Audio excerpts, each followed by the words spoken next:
To the Prime Minister Speaker. Thank you so much to the Prime Minister Speaker for that fine speech. We're now going to call upon the Leader of Opposition to begin the opening opposition case. Here.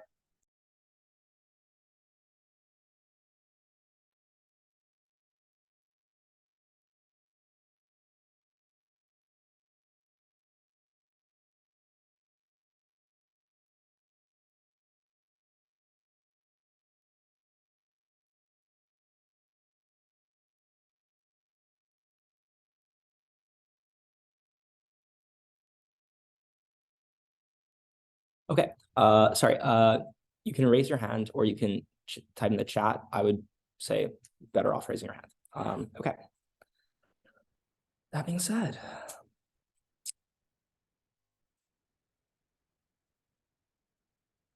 monetary sovereignty isn't worth it when it comes at the cost of economic well-being, when it means disenfranchisement and suffering for millions and millions of people. That is the reality that government condemns millions in West Africa to, and that is what we want to avoid by pegging ourselves to the CFA franc.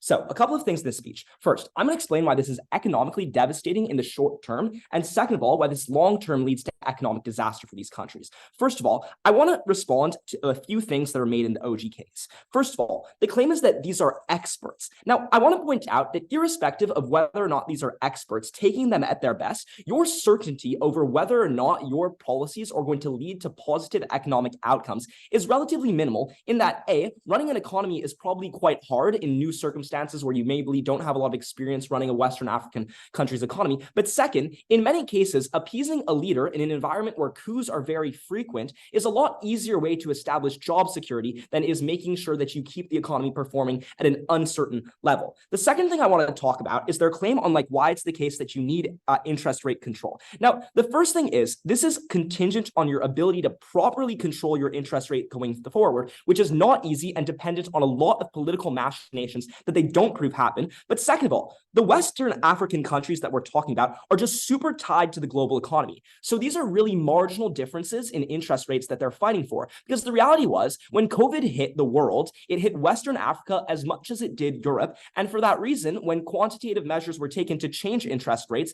to make it easier for countries to recover, those benefited Western African countries as well. And finally, the competition link that they provide is just false at two levels. One, because the French and these countries are competing oftentimes in different industries, right? Like France doesn't have the same robust natural resources that these countries do. But second of all, where they are related, it is through French companies. So it is French multinational corporations that exist in these areas that France wants to protect because they have, for example, chocolate manufacturers in Côte d'Ivoire. So that doesn't make sense and means that their links don't follow. The first argument then is on why this is devastating in the short term. Now, confidence in these countries is horrible when they abandon the franc. And I'll also explain why that confidence leads to positive outcomes, because apparently it is news to governments that investment in your economy and more money coming in is actually going to be beneficial to people. So a couple of things. First, why is there confidence currently in these countries as a result of their attachment to the franc? And this is super intuitive. One, you're tied to French and EU monetary policy at some level. So that's super trusted. And second of all, there is certainty to the extent that these governments have existed and have demonstrated confidence over a long history. What does that mean? For you as an investor and for you devoting money to these countries, there is minimal risk that you will lose your assets. There is relatively a high degree of certainty that there is going to be low volatility. And for these countries themselves, because of the fact that they have to hedge a portion of their assets by putting it in the French treasury, there is a relatively high degree of certainty that when it comes to things like loans, for example, that money can be paid back and there is certainty that those assets will always exist. So that means that economically, these countries are far better positioned as a result of their attachment to France. Now then,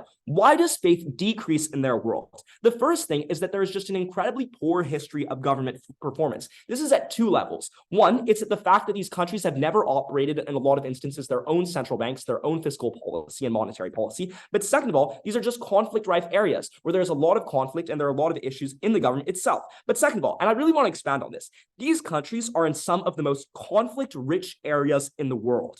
Niger, Mali, Chad, Burkina Faso, Senegal. These are all regions where where overall there has been a coup nearly every 6 months for the last decade.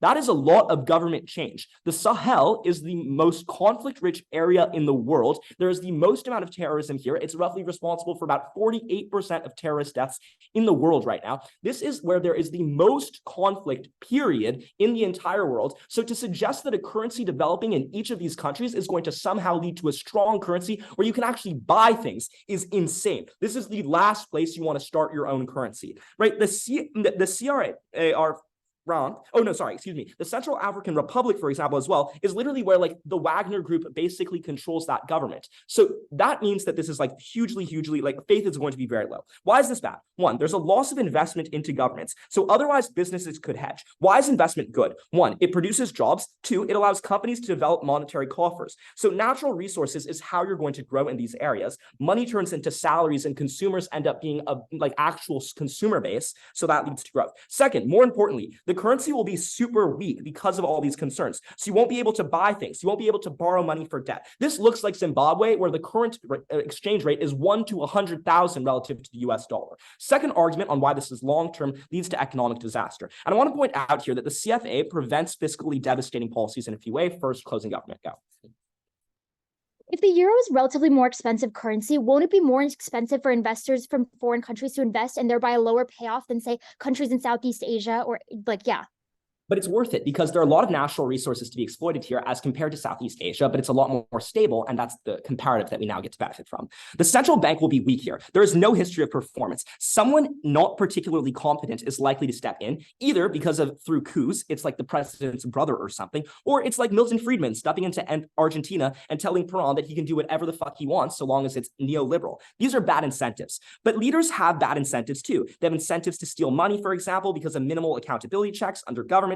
They adopt fiscally irresponsible policies like quantitative easing, and this means like heavy subsidies in order to win election. Look at Evo Morales, for example, adopting fuel subsidies to win over the lower class in Bolivia, at which point, as soon as he removed those because he realized that it was killing the economy, he was pushed out of power. Critically, the CFA franc helps avoid this by acting as a bulwark against these negative incentives. One, you lack a fair degree of ability to really undermine your economy because you don't have a ton of money in your independent coffers in the first place. And that means that people's savings are protected. That is really important. This is people's financial well-being. We think that access to their money, ability to pay for food, for school, incredibly important, and we would never trade that away.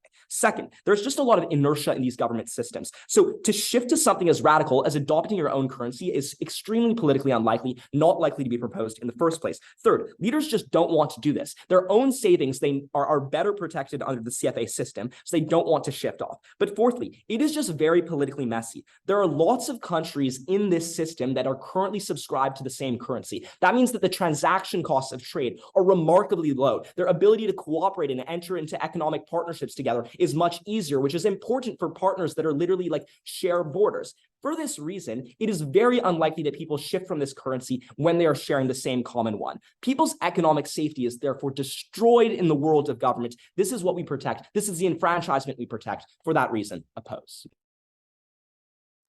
To the Deputy Prime Minister. Thank you to the Deputy Prime Minister Speaker for that fine speech. We're now going to welcome the DLO to close out the opening half for us. Here.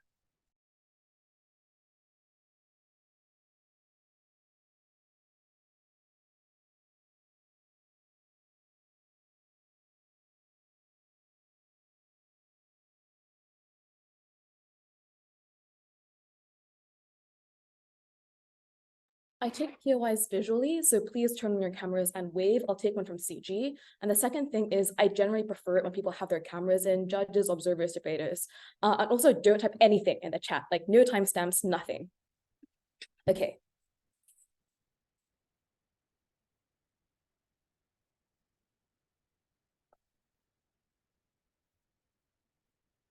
saying the word neoliberal a bunch of times and accusing Isaac of not listening does not make a case. I think it's heinous and disgusting that they're saying that this policy is equivalent to things as awful as slavery on their first claim of morality and injustice. So the first thing is the fact that France fucked you over in the past does not mean that you now discard everything even remotely French in order to distance yourself from this crime, because your political system was installed by the French, because you literally speak French as a first language. Attempting to do that is cutting your own nose off despite your face.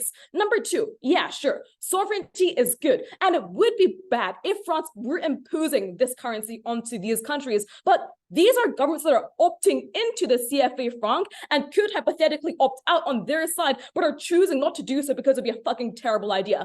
Finally, states are artificial, and this is just, I think the greatest injustice is fucking your own citizens over and abandoning your responsibility to them out of a sense of pride and a desire to be like, oh, actually, I want to get revenge on France for a concept that doesn't exist. Okay, this folds into the Prague. Three main clashes then. The first is on level shifts, so like marginal benefits and increases no timestamps, please. Marginal increases and harms in terms of long-term development and growth. So first, on like what exactly is the problem that GovBench is concerned about, right? Because they say that there are disastrous consequences, but all they do is talk about how France and West and African countries have different incentives. So two hypothetically things that where this distance in interest could create harms. The first is that because you've pegged your currency to the franc, that therefore your currency might be worth more than it otherwise would be. And two, that the decision making about whether you want to increase or decrease the interest rate is made by the French government / the European government as opposed to by your own. I don't think that the latter is a source of dissatisfaction or unhappiness, because responding to things such as inflation or deflation or global supply crisis is likely to be the same decision making in both France and in these countries, given that both are pretty plugged into the same global economy. It's not a China situation where the currency is completely different because the government is artificially trying to keep things up or down.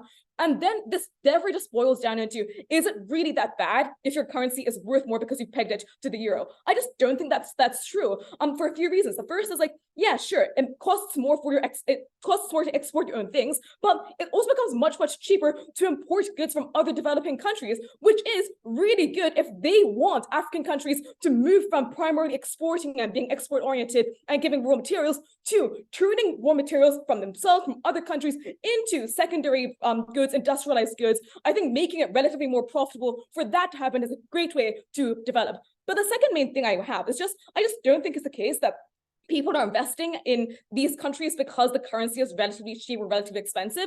The simple reason is you invest in these countries because you think that it is the future, because population is growing massively, you want to corner the market share, and because you simply aren't competing with Southeast Asia. Like, you export completely different things because your climate is different, like your raw materials are different, everything is different. So for those reasons, I just don't think that this hurts your ability to get exports at all.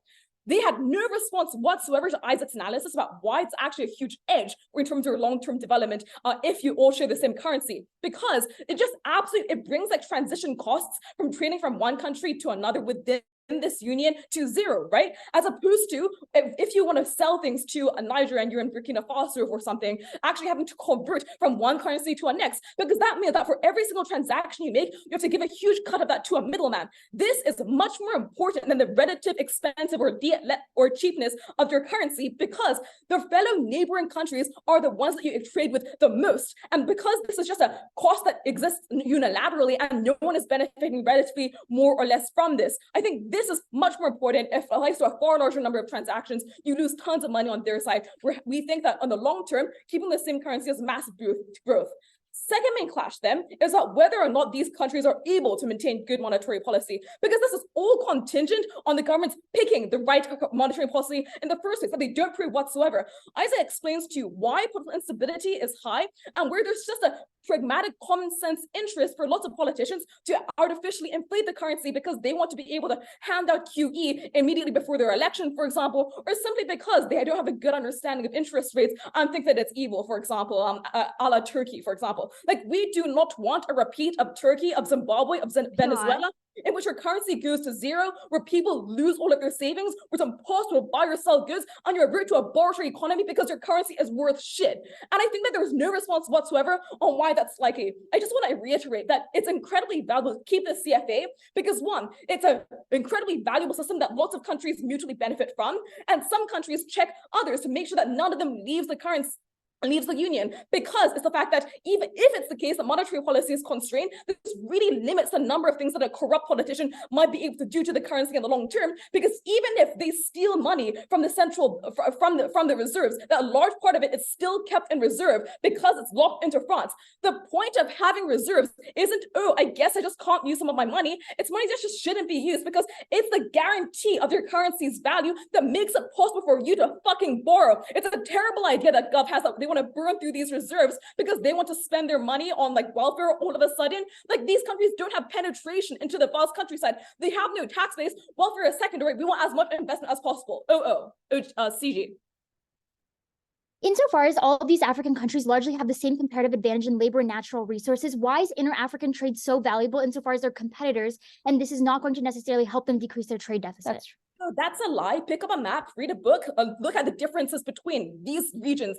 Okay, happy to continue. So the final clash I have, because, okay, wait, no, I'm going to finish talking about the monetary policy and governance thing first. So I think this is the most important impact in the round for a couple of reasons. The first thing is, it only takes one bad, corrupt administration to absolutely wreck a government's prospects for the next 10, 20, 30 years, because it takes a long fucking time to rebuild legitimacy with investors. OG responds to this with an incredibly insulting claim that apparently there's no investment in Africa, so it just doesn't matter in the first place. This is A, preposterous, but B, increasingly likely to be untrue as the years go by and this country does become more powerful because the Southeast Asian countries enter the middle income trap, for example. But number two, it is also incredibly important because the harms are monumental and so direct. It affects every single person in the country who currently holds savings in the CFA. I think that this is a horrific idea. I think that maintaining the CFA franc is a huge advantage that these countries have in terms of retaining investment, in terms of being able to attract more and to cheapen the flow of business between different countries in order to guarantee to their citizens that their savings will stay in place and remain valuable for years and years to come. Don't throw this away. Happy to oppose.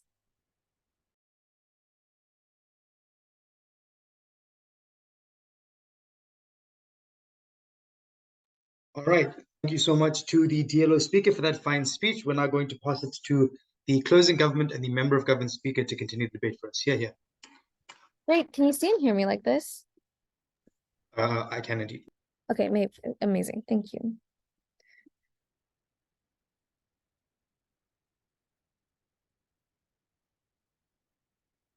In response to our POI about the types of economies we're dealing with, the only response we got was read a book. And this is the flippant nature of most of the argumentation from OO, because they said these leaders will make bad monetary policies. Why? Because they're new leaders. They haven't made these policies before. This is the exact link that Isaac gave to you as to why there's instability just because there are coups and new leaders coming into place in these regions. They do not actually discuss what are the interests and which phase of development these countries are in. And that's why the analysis is insufficient, no matter how firm they sound in their beliefs and how strong their rhetoric was. There are two reasons why CG takes around. First of all, instead of just telling you there are economic benefits, there are economic harms to having certain currencies, we're going to fit it into the context. What is the path of development that is most suitable for these African nations to show you which trade-offs are worth taking and which ones are not. The second reason why we win is we're going to run an argument entirely isolated from economic growth and tell you why democracy, and especially emerging democracies in places like Senegal and Burkina Faso, are going to be strongly preserved on our side of the house, and that is like isolated from anything else and definitely good in terms of not reverting back and backsliding into more atrocious regimes. Firstly then, on the path to development,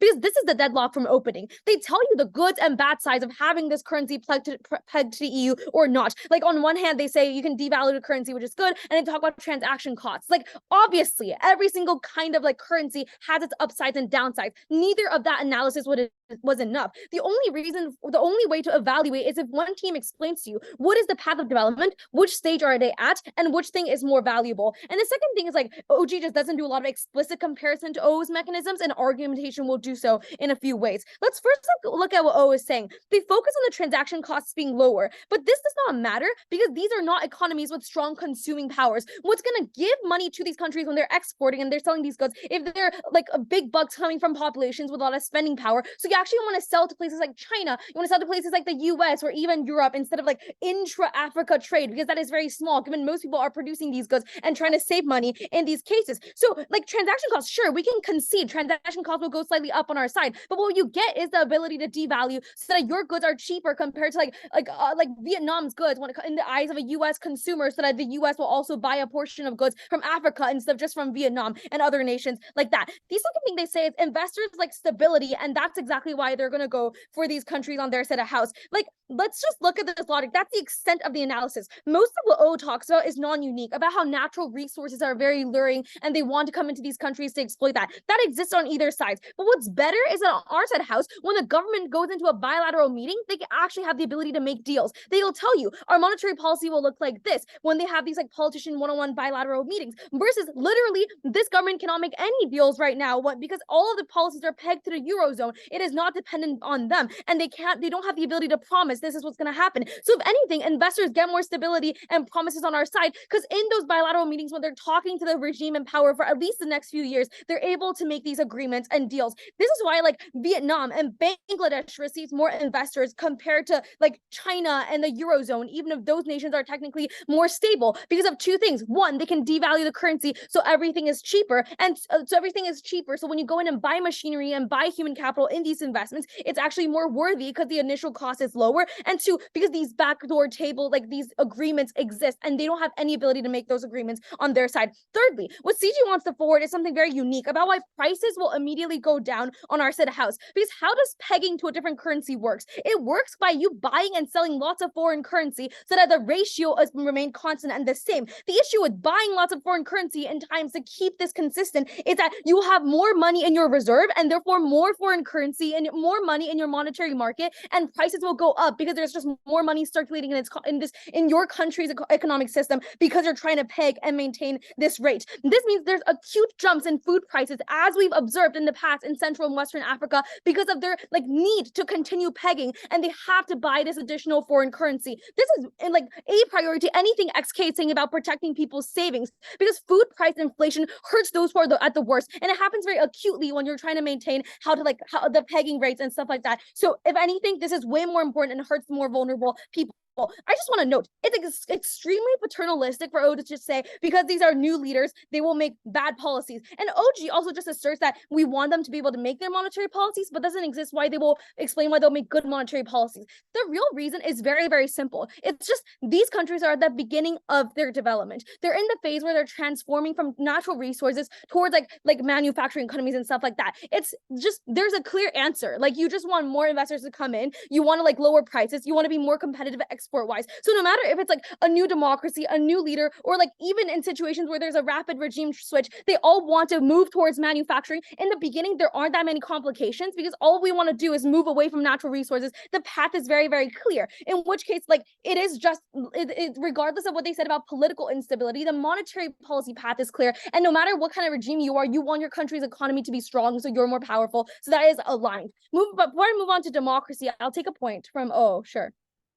New currencies are fiat. That is, they're not backed by gold. In order for them to have any value whatsoever, people need to believe that they have value because the government is going to back these promises. How are you able to achieve that when all of these countries go to the market at the same time? Like, there are just so many ways for you to build legitimacy. For example, Burkina Faso, Senegal, very stable. People do believe in it. If you want to, you can opt for other things like forming trade unions within the area. There are lots of things people can do. It's just paternalistic to assume just because these are new countries, they're poor countries, these leaders can't think of all these ways to legitimize their currency some other way. The only way to do it is for the Eurozone to do it. That's just incredibly neo-colonialist. Moving on to the second argument about democracy, and this is isolated from economic growth. In these emerging democracies, without leaving the CFA franc, there are two issues. One, there are lots of protests about the CFA franc. It's uniquely infuriating because it's a clear colonial symbol. The name is literally like franc, like from their oppressors, which is why, like, in the streets of Senegal, you see protests recently, and lots of conflicts and instability leads to people not liking the current political system. The second thing is governments without control over monetary policy can't credit claim. They can't, before an election, adjust their monetary policy to get prices down in that period so that people are happy with what they do, versus when they have that like sovereignty, they would be able to do that. What does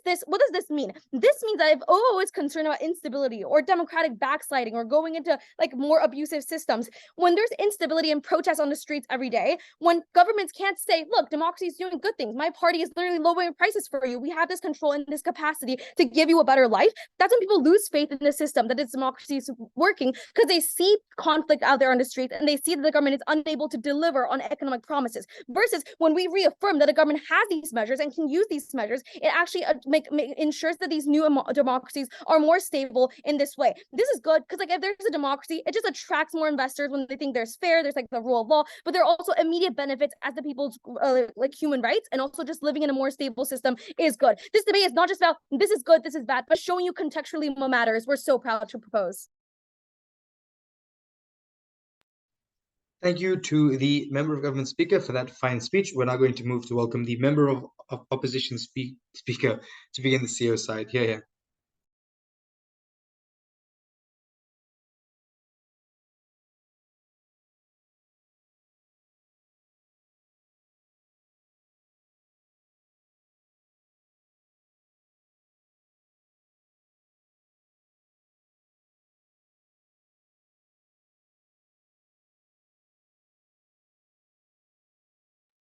Hi, sorry, I was just having Zoom issues. I'm just grabbing a timer. I'll be ready in 2 seconds.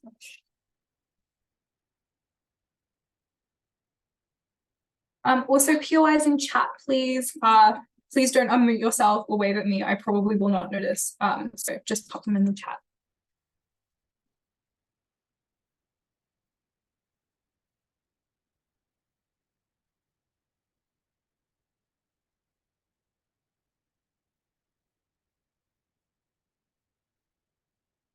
Closing government frames their entire case around the assertion that everybody just wants to do the same monetary policy because every actor in this debate is just obviously motivated by the same things. 2 responses from closing opposition that I think just knock this out. The first thing to say is it's extremely unclear why governments that have risen in these countries as a result of coups and other illiberal actions are not tied to things like resource oligopolies. I would note that they, in fact, often very, very much are. I think that they obviously lack incentive to do things like good policy that perhaps shift things towards manufacturing or other industries that they are unlikely to actually have vested interest in. Note that this is not paternalistic argumentation. This is argumentation about the specific incentives that liberal actors within this sphere have to do certain policy. The second thing to say, though, is that even in democratically elected governments, it is unclear that they have the capacity to do these things. That was because political instability did just preclude investment, but also because the creation of infrastructure in incredibly economically impoverished environments was really, really difficult to do. The second thing I'm going to do then is I'm going to just quickly add some responses to this principled argumentation that we hear from opening government. The first thing I would say is it is incredibly offensive to compare a pegged currency to slavery and the ravages of colonialism. That is an unbelievably preposterous claim and is deeply, deeply offensive. The second thing that I would say is that access to control of your own exchange rate is not implicitly good if you are extremely impoverished by it. Again, this is not a paternalistic argument to make. This is an argument about the relative competition that different currencies can have. And I think that the differentiated economic stability and implementation and adjustment capacity between a country like Benin versus a country like Mali means there are uniquely countries within this debate that are likely to be specifically impoverished by this. The second thing that I would say, though, is just simply that the extent of control the French government actually has over this currency is just significantly lower than opening government says. They obviously cannot whimsically rock up to work and decide that they are going to overvalue the CFA franc because they feel like it that day. They're not incentivized to do so. Why? Firstly, because it was pegged to the euro. So to impact the CFA franc, you had to impact the euro. I think that obviously the EU as a whole wants the euro to be strong. I think they have competitive incentives against France, who they are significantly more likely to export the same things as. I think they are also significantly more likely to hold it accountable as a member, for example, of the European Parliament. The second thing to say, though, is that obviously France and these countries do not and will not, notably, export the same things. Resource and primary exports are different from tertiary ones. It's incredibly unclear that the tertiary exports opening government talks about actually eventuate on their side, even in their best case, because the startup costs of engaging in those tertiary exports versus competing against established European markets were just incredibly high. So even if these countries had the incentive to do so, they did not have the capacity. Now that the gov bench is out of this debate, I'm going to give you two unique extensions. The first is on how this uniquely decreases Russian influence within these countries and why that was so incredibly important. The second is about the differentiated economic capacity these countries have in government's world. Firstly, on decreasing Russian influence, a couple of points in framing that have not been mentioned by anyone in this debate yet. The first thing to say is that these countries face incredibly harmful insurgencies and jihadist extremism. France currently provides a shit ton of aid. They help them fight by providing soldiers. They give monetary aid against the root causes of radicalization. They extend their democratic aims. The second thing to say here is that Russia perceives the strategic importance of these countries through things like trade, impeding US development in West Africa, and having access to resources, and notably are locked into oppositional relationships with the EU. This is why you see, for example, the presence of the Wagner Group in Mali. The third thing to say is that the Russian propaganda machine uniquely operationalizes the kind of anti-French sentiment that closing government spends so much time talking to you about. The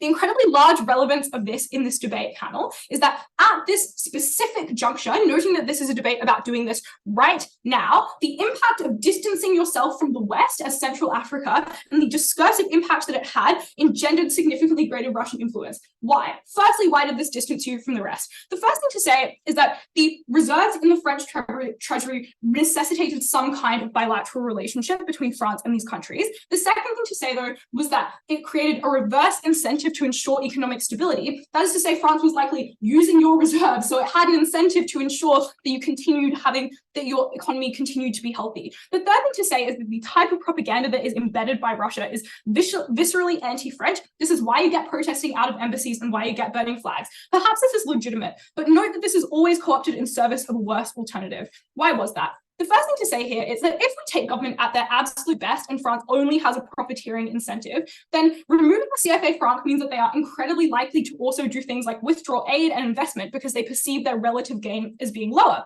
I think that the vast majority of government's neo-colonialism harms are contingent on this. The problem for side government in this debate then is that they never engage in the likeliest alternative. Let's do that now. The alternative panel is increased Russian influence. Why? Because obviously these countries still needed aid to fight terrorist and jihadist insurgencies that literally presented an existential threat to the functioning of their nascent democracies. Notably, OO mentions this, but never mechanizes it beyond faith. We're about to explain to you why this is so important in a second. The second thing to say here is that obviously these countries need to remain economically competitive on some level. Why did this engender Russian influence? Why was that uniquely bad? The mechanism here is incredibly simple. Russia wants to gain influence in these countries because they are of immense strategic and economic importance, because they are likely to be uniquely instrumental in aiding the war in Ukraine. A couple of incredibly harmful impacts of that then. The first thing to say is that these democracies were already incredibly vulnerable, and interference is literally already a noted foreign policy of Russia. I think it is just incredibly likely that you open up these democracies to deep instability. I think that is uniquely bad, particularly if this is what closing government wants to stake their case on. Notably in the comparative, France is held significantly more democratically accountable. The second thing to say, though, is that the nature of aid Russia is likely to provide are things like private military contractors, which are just likely to heighten suffering. They're less accountable, they're mercenary, they're endowed with extrajudicial power by their sponsor governments. Notably, this is the same with Russian state-owned investors, who are significantly likelier to be the only kinds of investors that you get in these countries because they're going to become so much more politically unstable. The third thing to say is that the worsening of the war in Ukraine means that Russia requires heavy resource exploitation to fund incredibly large military expenditure, and I think that means they're uniquely incentivized to do coercive and harmful things. The fourth thing is that they're obviously incentivized to do things like debt trapping to access incredibly profitable resources. They're also incentivized to negatively influence monetary policy, and that was for the unique reason that they firstly needed to finance the war, but secondly, they wanted to reduce these countries' access to alternative lenders and to alternative investment to lock them into coercive relationships. The impacts of this then are that firstly, you are just likely to become incredibly impoverished. The second is that political instability is exacerbated, and that means that your capacity to fight back against that terrorism is just significantly lower. The last thing to say then is we prove uniquely on closing opposition that the economy gets significantly worse. This obviously just funds millions of people at its outset. It's not about savings, it's about their lives. But thirdly, democracy backslides and collapses entirely. We must vote CO. I'd like to thank the member of opposition speaker for that fine speech. Just a reminder to the House, please do make sure you accept POI during the course of your speech. With that in mind, I'd like to now welcome the government group speaker to conclude CG and indeed the Gov bench. Here. Awesome, I'm audible, right? Perfect. On closing government, we actually characterize to you what the interests of these countries are and how the policies that are passed on our side actually align with these incentives. Top half is awash insofar as it focuses on what the incentives of these actors are. That is to say, whether France has perverse incentives or if monetary leaders want to appease coup leaders, but never prove why this leads to bad policymaking. We explain the specific policies that will happen, how prices will be better on our side of the house, and how the monetary policy that will be made is going to be better. Before I get into talking about our extension and how this weighs against the rest of the teams in the round, I want to quickly take out this weird Russia extension coming out of closing opposition. I think they need to do a lot more link work to prove that Russia is actually going to fill a power vacuum, or that they even have the capacity to do so, or that this will even emerge. A few things here. Firstly, on the idea that Russia will try to encroach on African geopolitics, this is probably non-unique. I don't know why a currency change is actually going to be the tipping point. It's very unclear to me. But also just look at how China is trying to come in with a BRI. Having a certain currency was not the tipping point for malicious actors, and they don't prove to you why this is necessarily going to have such a big effect. Secondly, I think Russia clearly does not have the money to invest right now. Like, even if they wanted to, they don't have the capacity to. They're losing so much money in a sink that is the invasion of Ukraine. It is unclear to me that even if they wanted to, they could do so. But even if all of this is the case, even if Russia wants to and has the capacity to, I don't think France is going to suddenly pull out the aid and create this vacuum, which is a prerequisite to any of their argumentation being true. Why is this the case? Firstly, there's anti-colonial movements in all of these countries, African countries, that are quite strong and have a lot of political capital within those countries. Those activists can provide strong international pressure through their human rights activism, etc., that creates a boomerang effect that requires the international organizations like the UN, the EU, NATO, etc., to respond in positive ways, and that positive way is not going to pull out all of this aid. But secondly, I think France realized it owes reparations to its past colonial nations, which is why it provides this sort of aid in the first place. I think this would not happen. But thirdly, France has literally said they will support either way, especially because the EU and NATO already have incentives to prevent Russia's influence in this time when there's the Ukraine-Russia war happening. This means there's no power vacuum for Russia to enter. CO has no extension at all. What do we bring to you on closing government? We tell you that we provide these countries a path to development, which is actually their interest, given these are less developed countries, and they need this path to development in order to benefit their citizens. The path to development is relatively clear in the beginning, and this is the context-based argumentation we give, where they need to switch to manufacturing in order to be able to export, sell to big markets, and reach consumers. I want to respond to this argument that comes out of OO and CO that the monetary policy is going to be super unstable and it's going to be really hard to make. I want to be clear. The only levers that exist in monetary policy are changing interest rates and monetary supply. Literally only two options. You either go up or down. It's hard to go really wrong when even college students literally know that you need to devalue the currency to be able to promote your exports. Right now, you can't do anything because the currency is pegged. That is the key difference. Either it is pegged, you can't do anything, or you unpeg it so you devalue or overvalue your currency. People know you're not supposed to overvalue. That is not going to happen. This means OO's argumentation on transaction costs and new leaders making bad monetary policy are unimportant in this round because they don't explain to you what this bad monetary policy actually looks like. What actually attracts investors then? We tell you that politicians being able to make deals and promise future monetary policies is important to attract investors.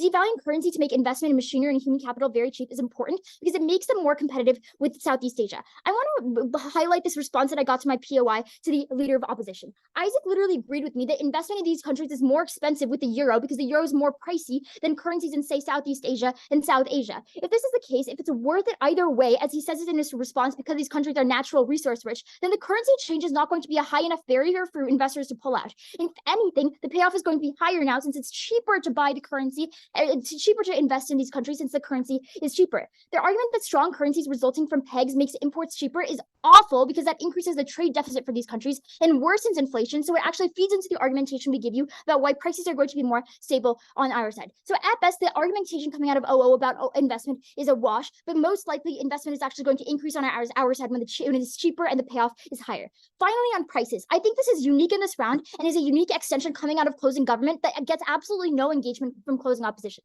Pegging comes with periods of inflation as your foreign reserves need to increase and decrease to maintain a consistent ratio. That is to say, you need to buy and sell a lot of the euro in order to maintain that exchange rate at the pegged rate. That means that you're going to have high foreign reserves in your country. You're going to have a ton of foreign currency. And so the monetary supply in your country is going to be extremely high, which causes high inflation because you have a ton of money just laying around. This comes before anything OO and OG tells you about savings, growth, and development, because if you have high inflation, people cannot put food on the table. They cannot even buy food, let alone. And this is going to cause political instability as well as economic instability in these countries. This is one, inherent to the pegging system, and two, periodic inflation harms the least well off. And we think this is the worst impact that is literally gets zero engagement. On our side of the house, we prevent this sort of inflation by preventing the high foreign exchange reserves that are inherent to pegging. On the weighing against OG, I think we get very general analysis from OG. They just prove why France has perverse incentives and a lack of information, but doesn't prove why this leads to bad policy necessarily. Their mechanism is they identify like a marginal mechanism that like France has. It's not in France's interest for you to devalue, so they veto this. But that's not the issue. The issue is that the European Central Bank controls the value of the euro. So these countries just don't have the power to devalue whatsoever. So no one can manipulate the value, even if France supported the development of these countries. Our argumentation is thus analytically prior to opening half, insofar as they concede instability is high currently, and this is due to domestic attitudes. And we're the only team in this round to explain how we mitigate domestic instability. And this leads to more stable fiscal policy, which outweighs OO's arguments on instability. Fiscal policy instability is more dangerous in the status quo because its uncertainty on taxation affects the amount of investment you're able to receive. And so we're able to beat this on our side of the house. Before I move on, I'll take opening. Your own claim is that the currency is valued excessively highly right now. That's the reason why inflation doesn't get control on the status quo. It only kicks in once you start a new government. That doesn't make a lot of sense because inflation is already high right now, so that doesn't really align with the empirical realities. Inflation is going to be lower on our side of the house when there was not such a high monetary supply that is inherent to the foreign exchange reserve itself. I think on to OO, I think there's a few like empirically false claims. Like Senegal is literally one of the most stable democracies, and this is an example given for why coups are likely. I think the argumentation on why there's no trust in the currency doesn't make a lot of sense insofar as you say natural resources mean that people want to invest in those countries either way. So there's going to be high trust in these currency and high trust in investment because people want those natural resources, as OO themselves tells you. Also, this is a pretty large number of countries. 8 + 6 is 14. So like organizations like the World Bank and IMF have an interest in backing the currency to prevent regional instability and prevent mass movements as well. But on the idea that monetary policy is necessarily going to be bad, as we tell you, it's devalue or overvalue. It is not that complicated. It doesn't matter whether they're coups or not. But beyond that, there are a lot of really stable countries that are within this bloc, like Senegal and Burkina Faso, that are literally the most stable democracies in Africa. And on the transaction cost idea, we tell you that we don't care so much about transaction costs insofar as inter-African trade is not going to lead to development. It is exporting to these big economies like US and Europe that is going to help. This only happens when you devalue your currency. Proud to propose. Thank you so much to the government whip speaker for that fine speech. We're now going to welcome the opposition whip to close out the debate for us. Here.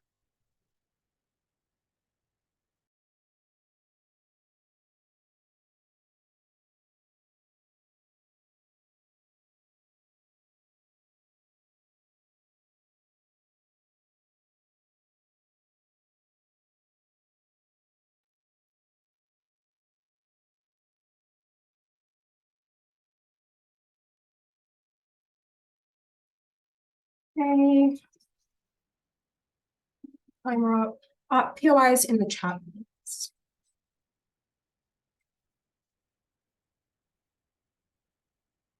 It wasn't going to be sufficient for CG in this debate to hand wave away the empirical reality that was the increasing presence of Russia in these particular countries. It wasn't going to be sufficient for them to ask us to ignore the fact that Wagner groups had already replaced French militaries, had already replaced the direct aid that was being applied by the French. Insofar as the trading of these currencies necessitated a bilateral relationship that was strong, necessitated a reverse incentive to care about these countries independent of other considerations, we proved to you that this is a tipping point at which you actualize all of those harms, at which you make these countries particularly vulnerable to the coercion and the co-option of Russia. I think that is a winning point because of the way in which it uniquely destabilizes them, because of the way in which it locks them cyclically into isolationism, into all of the worst manifestations of every type of economic harm that teams have talked about in this debate. That impact was huge, and it was what won this debate on CO. 3 things in this speech. Firstly, on economic policy and just weighing the incentives of what these actors were likely to do. Secondly, on stability and the question of which side got more of that. And lastly, on Russia and economic development. On that first point about these policies and how they develop, I think the first thing to respond to is the point about stability.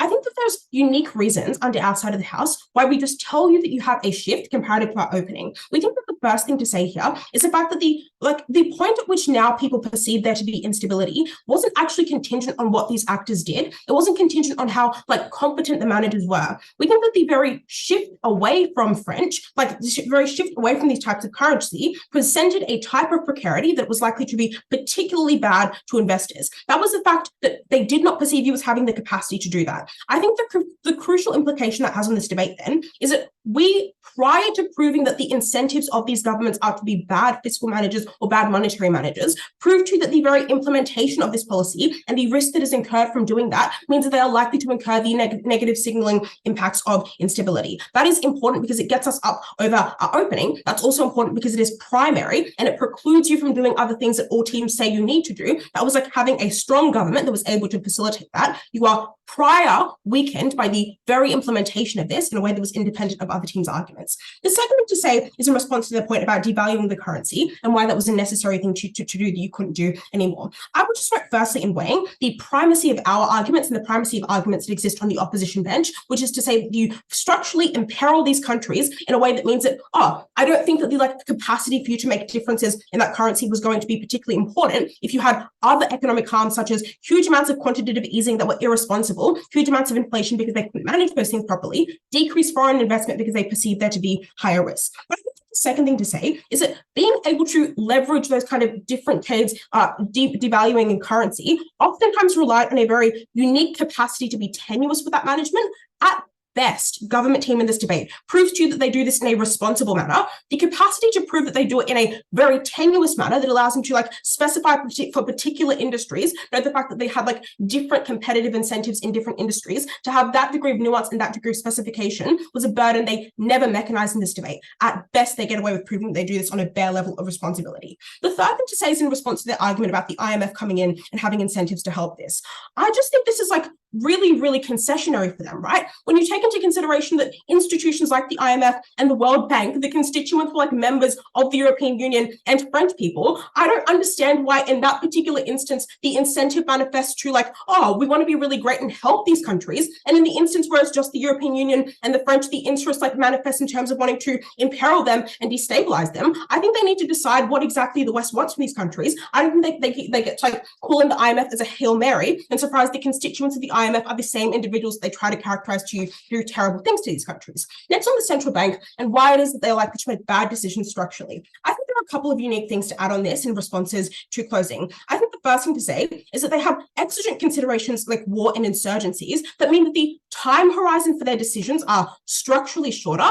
This is different from the analysis that we get at opening, which is to say that they do quantitative easing to win votes. But I think this is irrespective of the political popularity of those particular governments, the very time horizon that they had, by virtue of potentially being replaced in a coup, potentially having to contend with a power vacuum, meant that they were structurally likely to make decisions that were bad in the long term. I just think that that is a really, really bad impact in this debate, because regardless of whether or not you believe they have the capacity to do that, note that was a contention in opening half, we proved to you specifically why they have a structural incentive invariably to prioritize short-term considerations that were likely to lead to things like inflation. What else do they tell you? They tell you that pegging to the euro is incredibly expensive.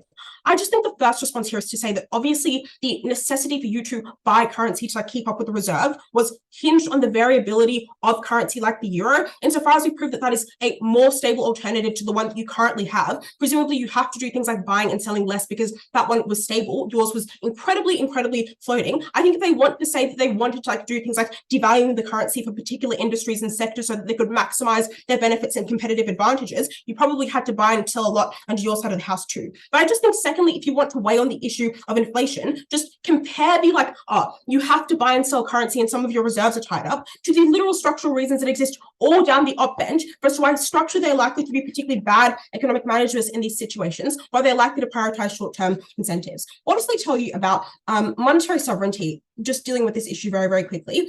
I would just note firstly, the fact that I don't think that France has a particularly perverse incentive to do things that are always terrible. And the fact that France gave out a lot of development loans and investment to these countries, insofar as the country's capacity to pay those back were hinged upon the economic stability of those own countries, we established an independent reason for why they have incentives to care about those things. But not secondly, France just generally wanted to promote democratization in those countries. They wanted to expand their own kind of liberal impetus. I think that was probably the manifestation of that, not like this spooky, weird and scary neoliberal agenda that we hear from other teams. We think that they cared about democracy, and insofar as economic stability precipitated democracy in those instances, they probably weren't being particularly evil. Lastly, on Russia, and just impacting exactly how we mechanize this, we tell you at Rose, it is the necessity of bilateral relationships. It is secondly the incentives of French to stay and not have to contend with the huge amount of inflammatory rhetoric that the Russians were actually using. It was the fact that governments usually had to justify this decision by leaning on particularly bad anti-colonial narratives that painted the French as bad actors.